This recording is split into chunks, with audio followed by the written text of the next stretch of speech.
यह है अंटार्कटिका, एक ऐसा बर-ए-आज़म जो सदियों तक इंसान की पहुंच से बाहर रहा और आज भी दुनिया के लिए एक बहुत बड़ी मुअम्मा बना हुआ है।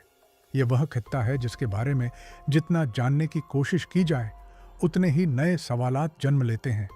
कभी यहाँ के ब्लड वाटरफॉल्स लोगों को हैरान कर देते हैं, कभी बर्फ के नीचे पाए जाने वाले पुरअसरार जानदार, कभी झेरे ज़मीन झीलें और कभी यह दावे कि शायद इस मोटी बर्फ के नीचे कोई कदीम शहर या तहजीब दफन है।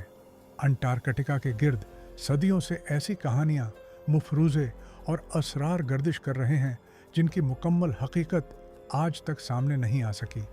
अंटार्कटिका दुनिया का वह वाहिद बर-ए-आज़म है जहाँ मुस्तकिल तौर पर कोई इंसान आबाद नहीं।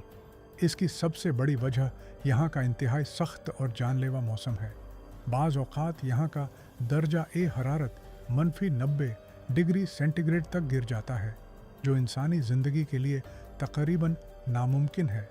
इसके अलावा यहाँ 300 किलोमीटर फ़ी घंटा की रफ्तार से चलने वाले बर्फ़ानी तूफ़ान भी आते हैं, जो जदीद तरीन आलात और मजबूत तरीन शेल्टर्स को भी चैलेंज कर देते हैं। एक और हैरान कुन हकीकत यह है कि अंटार्कटिका को दुनिया का सबसे खुश्क बर-ए-आज़म भी कहा जाता है। अगरचे यहाँ हर तरफ बर्फ़ ही बर्फ़ नज़र आती है, मगर हकीकत में यहाँ सालाना बारिश या बर्फ़बारी की मिक़दार इंतहाई कम है।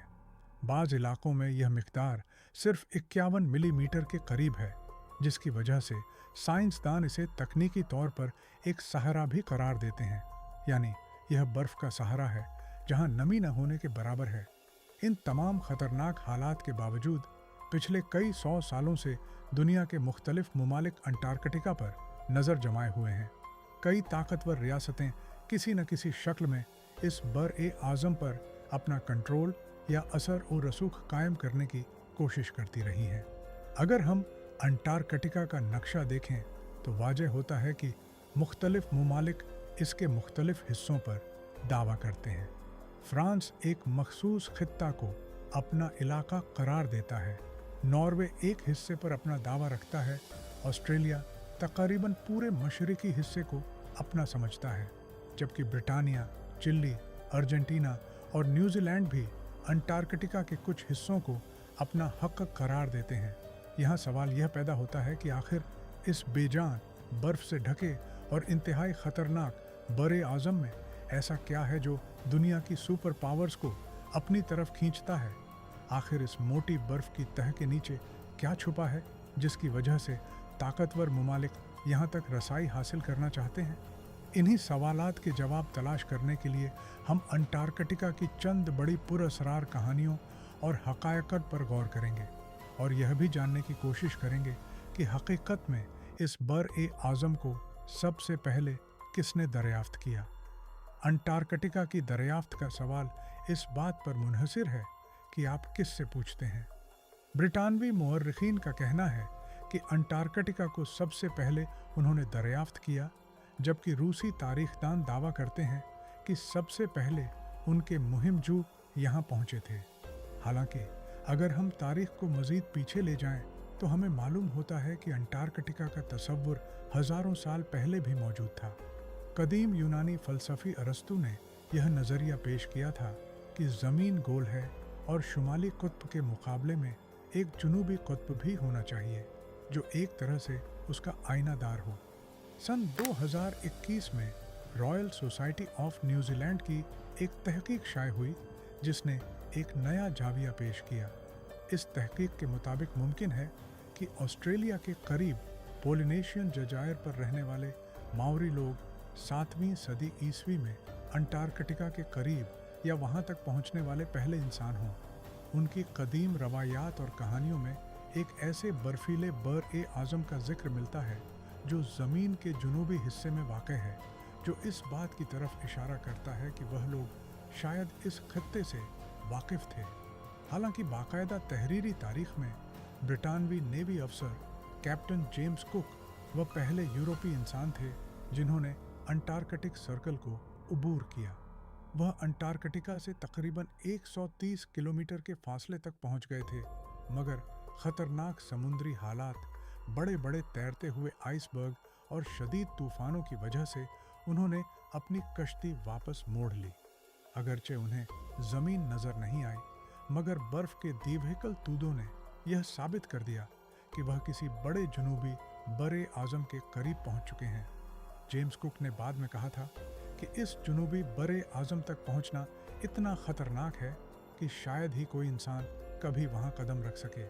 उनके बाद भी कई मुहिमजुओं ने अंटार्कटिका तक पहुंचने की कोशिश की, मगर वह कामयाब न हो सके। 19वीं सदी के आगाज के साथ ही दुनिया में माशी गलबे की दौड़ शुरू हो गई। नए वसाइल, नई मंडियां और नए तिजारती रास्ते दरियाफ्त किए जा रहे थे। हर मुल्क आने वाली सदी में खुद को एक बड़ी ताकत के तौर पर देखना चाहता था, इसीलिए दरियाफ्त और तहकीक का अमल तेज हो गया। इसी दौर में सन 1819 में रूसी सल्तनत ने एक मुहिम का आगाज किया और रूसी मुहिमजू फेबियन गॉटलिब फान बेलिंग्सहाउजन को दुनिया का चक्कर लगाने और नए इलाकों की तलाश का काम सौंपा। सन 1820 में उन्होंने जुनूबी समंदर में सफ़र करते हुए अंटार्कटिका को बहुत करीब से देखा।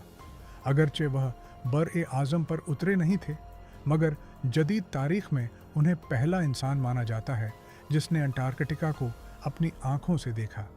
19वीं और 20वीं सदी के आगाज़ के दरमियान कई मशहूर मुहिमात अंटार्कटिका की तरफ रवाना हुई। ब्रिटानवी मुहिमजू रॉबर्ट फाल्कन स्कॉट सन 1911 में अपनी टीम के साथ यहाँ पहुँचे और तकरीबन 400 मील अंदर तक सफ़र किया।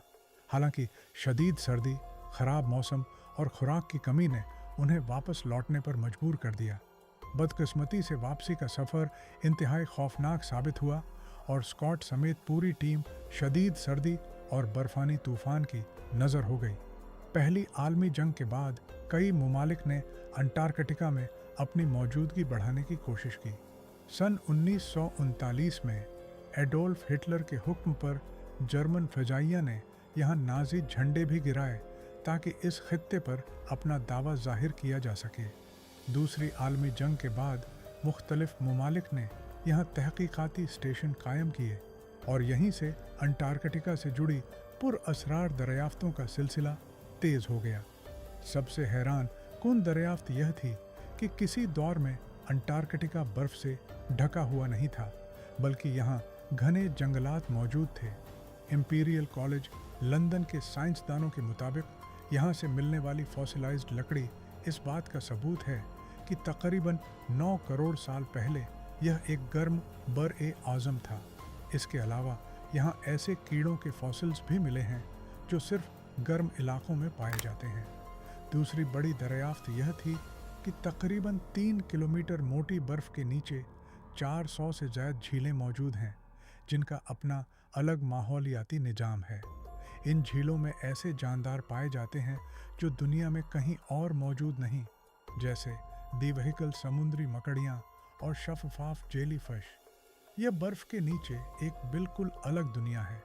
अंटार्कटिका के ब्लड फॉल्स भी बरसों तक एक मुअम्मा बने रहे। मैकमर्डो वैली में वाक़े ये आबशारें ऐसे लगती हैं जैसे बर्फ से खून बह रहा हो। बाद में साइंसदानों ने दरियाफ्त किया कि इसका सुर्ख रंग एक इंतहाई नमकीन ज़ेर-ए-ज़मीन झील से आता है, जिसमें आयरन की मिकदार बहुत ज़्यादा है।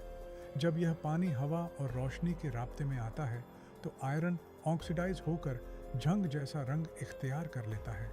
एक और बड़ी साजिशी कहानी यह है कि अंटार्कटिका की बर्फ़ के नीचे कोई कदीम तहजीब या गैर ज़मीनी मखलूक़न की मौजूदगी के आसार हैं।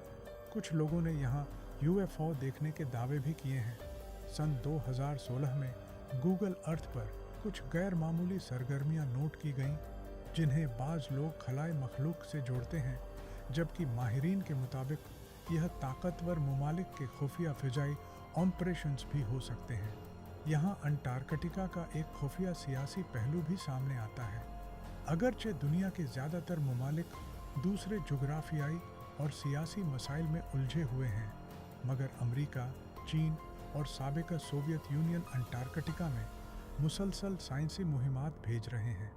चीन ने यहाँ कई तहकीकाती मरकज़ कायम कर रखे हैं। 1959 में होने वाले अंटार्कटिक मुआहिदे के मुताबिक कोई भी मुल्क यहाँ साइंसी तहकीक कर सकता है बशर्ते कि उसके नताइज सबके साथ शेयर किए जाएं। सन 1992 में अमेरिकी जियोलॉजिकल सर्वे ने इंकिशाफ किया कि अंटार्कटिका में तेल और कहुदरती गैस के वसीअ ज़खायर मौजूद हैं। हालांकि असल कशिश अब तेल नहीं बल्कि रेयर अर्थ मिनरल्स हैं, जैसे नियोडाइमियम, टर्बियम और डिस्प्रोसियम, जो जदीद इलेक्ट्रॉनिक आलात और इलेक्ट्रिक गाड़ियों में इस्तेमाल होते हैं। चूँकि मुस्तकबिल इलेक्ट्रिक एनर्जी का है, इसलिए ये मादनियात आइंदा आलमी ताकत का मरकज़ बन सकती हैं। आखिर में अंटार्कटिका के गिर्द वाक़े सदर्न ओशन भी एक बड़ी पुरअसरार हकीकत है। यह समंदर दुनिया के ख़तरनाक तरीन समंदरों में शुमार होता है और ज़मीन के मौसम और पानी के निज़ाम को कंट्रोल करने में अहम किरदार अदा करता है। साइंसदानों के मुताबिक दुनिया की तकरीबन 15% कार्बन डाइऑक्साइड यही समंदर जज़्ब करता है। ग्लोबल वार्मिंग के साथ इसकी अहमियत मज़ीद बढ़ रही है, क्योंकि पिघलती हुई बर्फ़ नए वसाइल और मुमकिना तिजारती रास्तों को सामने ला रही है।